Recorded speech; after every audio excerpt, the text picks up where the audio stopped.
जय हिंद साथी।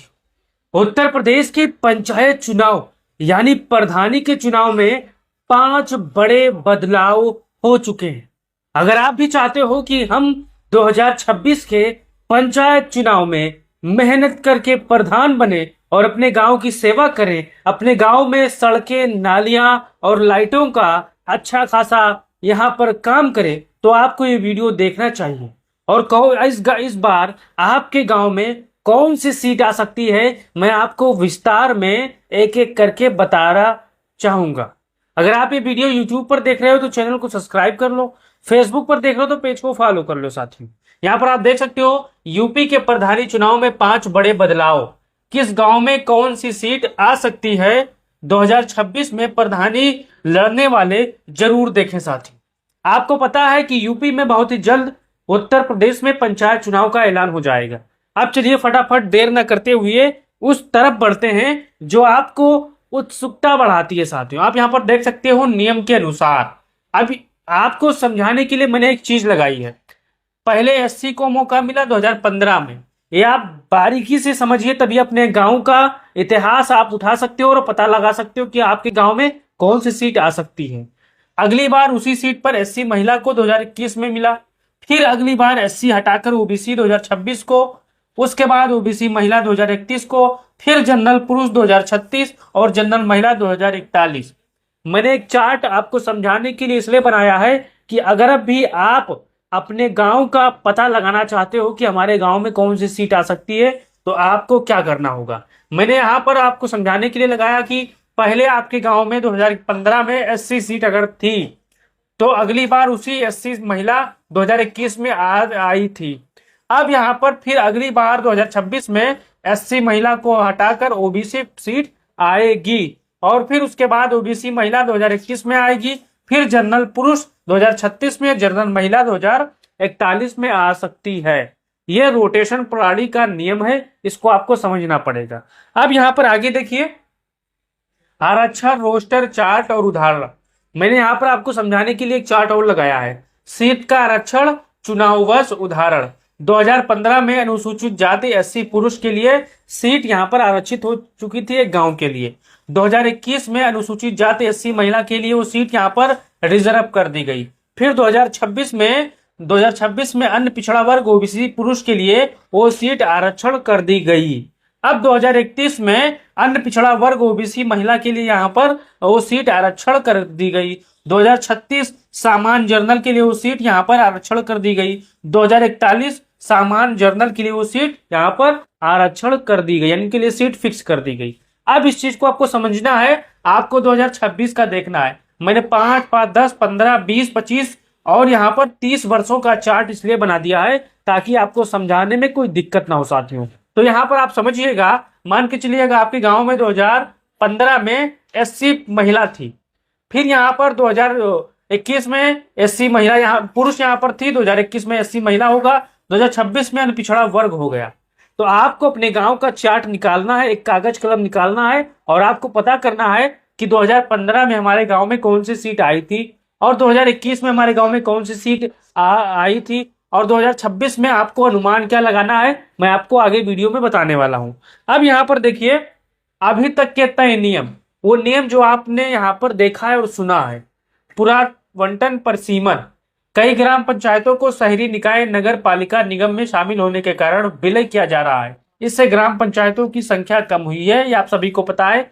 आपके गांव से कुछ हिस्से को नगर में जोड़ा गया है, तो वहां पर आपके गांव की आबादी कम हुई है और बहुत से ऐसे ग्राम पंचायतों की संख्या भी कम हुई है। साथियों, तो यहाँ पर आपको देखिए सीमाएं, बाउंड्री और वार्डों को आकार बदलेंगे ताकि जनसंख्या, आबादी और शहरीकरण के अनुसार प्रतिनिधि दिया जा सके। अब यहाँ पर आपको देखना है आरक्षण कैसे लागू होता है। आरक्षण जो लागू करने का मेन प्रक्रिया होता है वो होता है जनसंख्या। बिना जनसंख्या जाने आप किसी गांव में, किसी शहर में या किसी जिले में आरक्षण लागू नहीं कर सकते। इस चीज को आपको माइंड में चलना है। ओबीसी कमीशन का गठन, विशेष पिछड़ा वर्ग ओबीसी आरक्षण से जुड़े विवादों को, शिकायतें को सुलझाने के लिए एक आयोग बना है।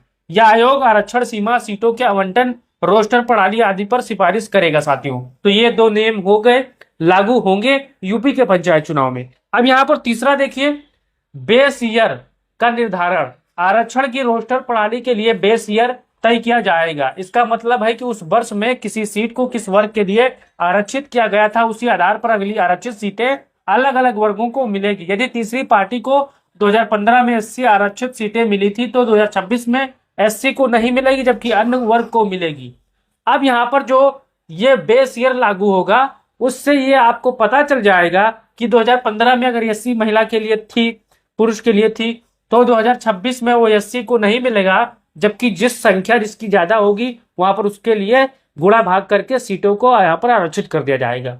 अब यहाँ महिलाओं के लिए आरक्षण, पूर्व जैसा 33% आरक्षण महिलाओं को होगा। एससी एसटी ओबीसी सामान्य वर्ग के वह लागू हो सके, ये जारी रहने की उम्मीद है पुराने आदेशों के अनुसार। ये भी यानी हर सीट पर महिलाओं को भी भागीदारी देने की जो संकल्प है वर्षों से चली आ रही है। तो यहाँ पर ये नियम पुराना है, लेकिन लागू करने का तरीका नया होगा, इस चीज को आपको समझना है। अब यहाँ पर देखिए पांचवा, निर्धारित पदों में बदलाव। जिला पंचायत सदस्य, बीडीसी, ब्लॉक प्रमुख, यहाँ पर आप देख सकते हो ब्लॉक डेवलपमेंट कमेटी वाले पद, ग्राम पंचायत सदस्य आदि की संख्या में कुछ कमी हो सकती है, खासकर उस क्षेत्रों में जहां गांव शहरीकरण के नगर निकाय में शामिल हो गए हों। अब आपका जो जिला पंचायत क्षेत्र है या बीडीसी क्षेत्र है, वहां से कुछ हिस्सों को भी काटा गया है। जैसे ग्राम पंचायत में काटा गया है, वैसे जिला पंचायत में भी नगर में जोड़ा गया है, तो वहां पर भी बदलाव होंगे। इस चीज को आपको ध्यान देना है। प्रमुखों का चयन, प्रधान ब्लॉक प्रमुख, जिला पंचायत के चेयरमैन। एक महत्वपूर्ण प्रस्ताव यह है कि ब्लॉक प्रमुख और जिला पंचायत अध्यक्ष प्रमुख पदों के लिए प्रत्यक्ष चुनाव, डायरेक्ट इलेक्शन हो सकते हैं, न कि वर्तमान की तरह। अब अगर ये छठवां नियम लागू होता है तो मान के चलिए आपके जिले में आपके जो जिला पंचायत का चुनाव होता है, वो जिला यानी बड़ा जिला अध्यक्ष का चुनाव होता था, ब्लॉक प्रमुख का चुनाव होता था, वो सीधे जनता से होगा अगर ये नियम लागू होता है। ये 5 तो कन्फर्म है, लेकिन छठवां अभी यहाँ पर संशय की स्थिति में है। अब यहाँ पर मैं आपको समझाने की वो कोशिश करूंगा जो आप चाहते हो कि आपको पता चल जाए कि आपके गांव में कौन सी सीट आएगी साथियों।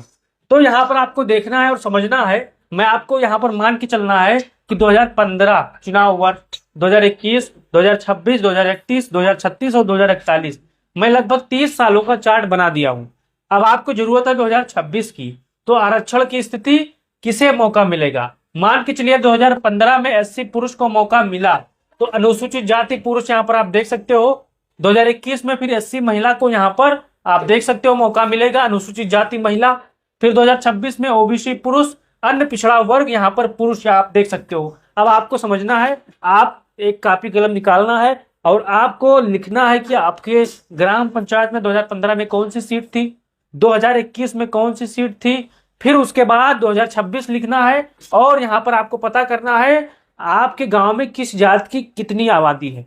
अगर आपको अपनी जात की आबादी पता चल जाएगी, फिर आप इन तीनों में जनसंख्या के आधार पर गुणा करोगे, उसके बाद भाग करोगे प्रतिशत का, उसके बाद आपको पता चल जाएगा कि आपके गांव में ओबीसी आ रही है, एससी आ रही है या जर्नल आ रही है। आप समझ गए होंगे। अब यहाँ पर आपको मैंने चार्ट लगा दिया है। अगर आपका भी कोई सवाल हो तो कमेंट बॉक्स खुला है, आप भी आरक्षण प्रक्रिया को लेकर सवाल पूछ सकते हो और आप अपना राय दे सकते हो। जय हिंद, जय भारत, जय समाजवाद।